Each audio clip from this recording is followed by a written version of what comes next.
Core Group 2007 at 2008, nagpalitan ng maiinit na salita hinggil sa hindi pa nabibigyang liwanag ang halagang 1,950 euros na ibinayad kay Pilita Corrales upang mag-perform sa Independence Day noong taong 2007.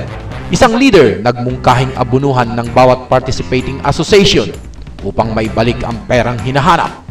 Sagot naman ng mga nakakarami, hindi. Narito at inyong panuurin ang kanilang pagtatalo noong nakaraang January 25, 2009 na eksklusibong nakunan ng Balitang Paris sa Conference Hall ng Philippine Embassy.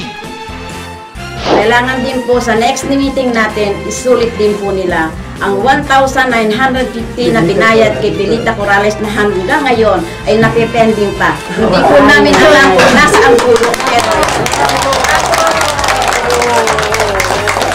second party which is based in Netherlands who organized the whole event for the European countries which including Paris. Walang kasalanan yung Paris, hindi namin sila tinurn down. Sila ang may problema dahil hindi sila nakarating dito.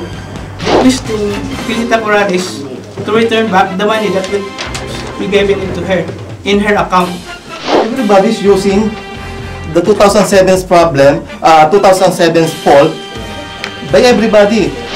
She's asking, where is the 1,009? I have a suggestion, ma'am. Okay, you want to see the 1,009? Just a proposal. Kasi para matapos, ma'am, para hindi naman magamit nila na yung 2007, meron naging problema, etc. I proposed that the 1,009 na gusto nyo makita ang pera ay hatiin sa lahat ng asosasyon nag-agree. It's just a proposal. Thank you. And the kabayan will pay the dividends of kung ano magkano. Thank you.